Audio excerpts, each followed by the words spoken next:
Okay, my presentation today is about libraries supporting multilingual populations. In today's presentation, I have three essential questions that emerge from my scenario. Question one, how is the Kaimuki Public Library providing services to multilingual populations? Question two, how have Hawaii Public Libraries served multilingual populations in the past? Question three, how can Hawaii Public Libraries consistently provide quality services to multilingual populations? Now, the first essential question is focused on an interaction I had with a branch manager from the Kaimuki Public Library during a presentation in my LIS 691 course. Through my research on EL English learner populations in Hawaii, I knew that nearly 1 out of every 4 students in the Kaimuki area were ELs, which means they're not yet proficient in English. This area has the third highest population of ELs in the state, which is also higher than the national average. There are 36 different languages represented in this area, but the top two are Japanese and Chuukese. With this knowledge about the community, I asked the question, how is the Kaimuki Public Library providing services to its multilingual population? Although she was open to suggestions, she stated that there were no current support, services, or outreach for their multilingual population. She had not realized that such a large population of her community were English learners. After speaking with several public librarians in Hawaii, I realized there seems to be no solid plan in place for providing services to immigrant populations in the community. My stance is that there is a strong need for research-based guidelines that all public libraries should implement when servicing the multilingual populations. The consistency of actions taken by librarians will help ensure that immigrant populations are supported no matter the library they may seek help from. Libraries can also connect with one another and share creative resources, ideas, and effective programming for different cultural populations. Through my research, there seems to be a history of disconnect between Hawaii libraries and the services provided to community members. So, how have public libraries in Hawaii served multilingual populations in the past? This is my essential question number 2. I decided to focus on one particular multilingual population to track, Japanese immigrants. One of the best ways English learners build an understanding of the English language is through having a strong literacy foundation in their native language. Having books in a person's native language improves the chances of them making connections from their current understanding of language to the English language. This history illustrates the struggles the Japanese community in Hawaii took in order to have Japanese books in Hawaii libraries. We begin our timeline of Hawaii Public Library services to Japanese immigrants with the Honolulu Library and Reading Room, which was given financial support and personal book collections from the Hawaii royalty at the time in 1879. At this time, there were understandably no Japanese books in the library.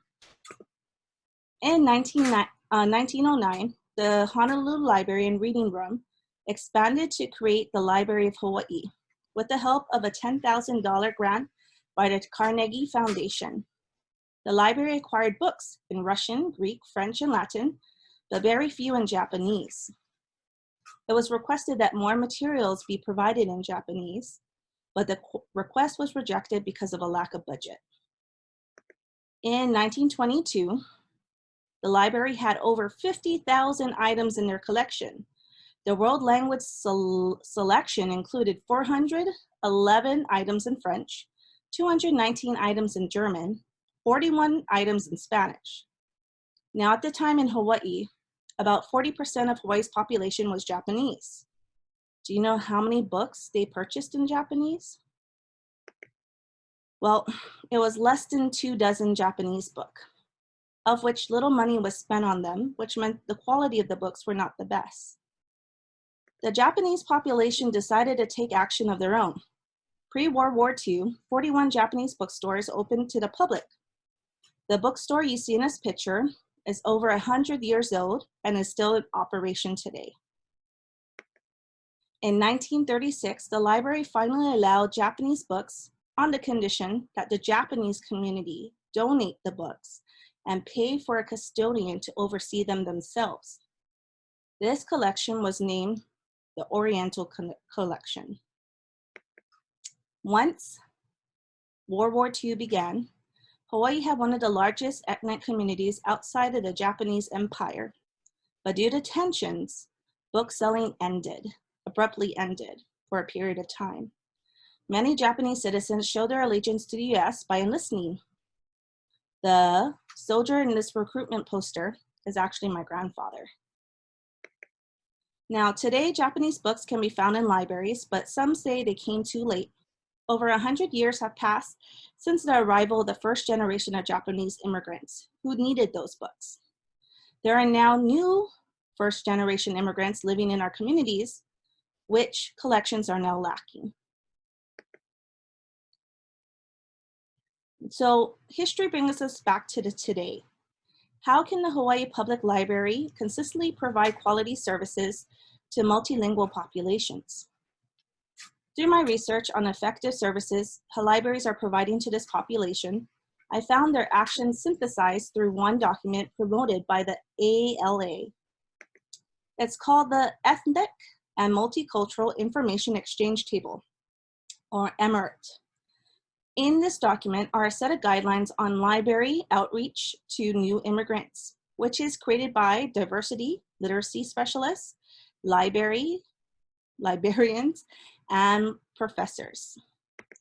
The main goal of this document is the development of library services and programming that facilitate recent immigrants' inclusion and participation into the broader society, while also the preservation and promotion of their distinct cultural and linguistic heritages. Now, in this document, there are 6 guidelines supporting new immigrants. The first one being community needs assessment. Librarians should get a general idea of who is in their community. They provided a list of websites that could show this, but the ones I'm going to show you are the best sources I found for Hawaii.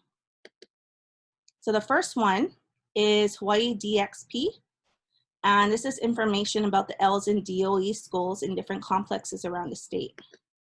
The next one is called Statistical Atlas, and it shows maps of where particular ethnic backgrounds live. People with particular ethnic backgrounds live in different areas of a district. Now, you could use this information to pass out translated flyers, promote services, or create targeted outreach. The US Census Bureau has information about different communities in Hawaii, but I found that it did have a limited amount of information on immigrants in the country. The next part of the guideline is collection development. So collection developments provide important means for knowledge sharing, literacy development, and community building around cultural diversity. The picture in this slide represents a study from the University of Wisconsin showing how diverse children's books were in 2018. And as you can tell, the data showing that the books weren't very diverse. Half of them being Caucasian characters, 27% being animals or other, 10% African American, 7% Asian Pacific Islander, 5% Latino, and 1% American Indians. Now, when you're looking into collection development, the first step is developing in a collection is conducting a poll of new immigrant users and their reading interests. 2 is to create an advisory board or committee that includes members of the immigrant communities.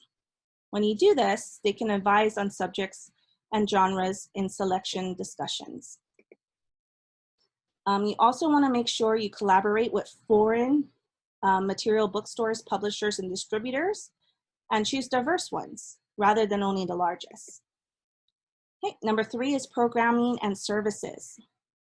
So you want to collaborate, of course, with the local organizations and institutes working with immigrants. In this picture, the library invited a guest from a science museum to present science experiments using recycled items.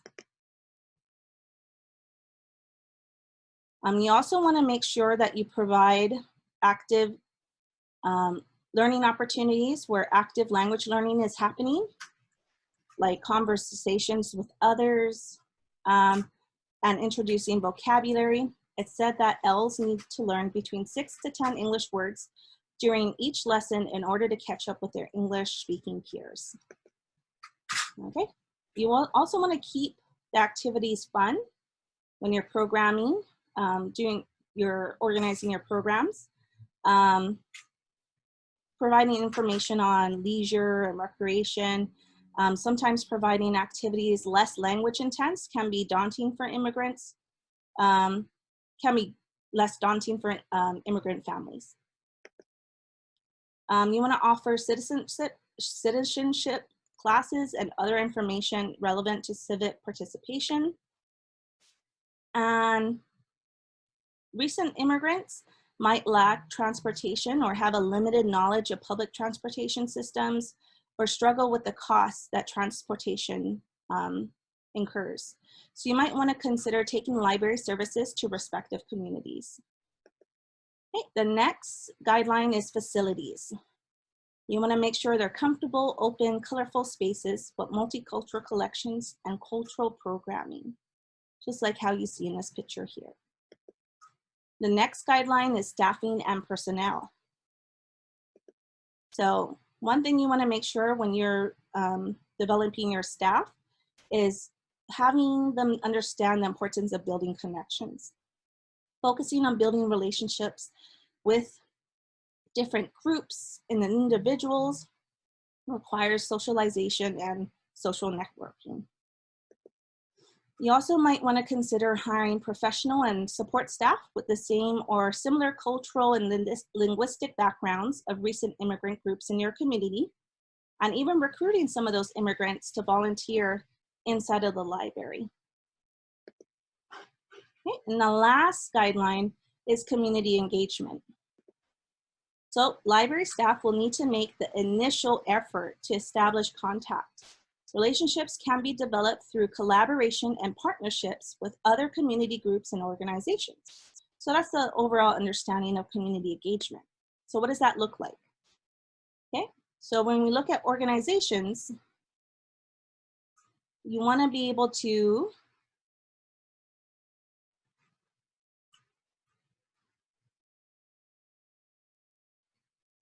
develop contacts with community leaders of targeted ethnic, linguistic, and cultural groups.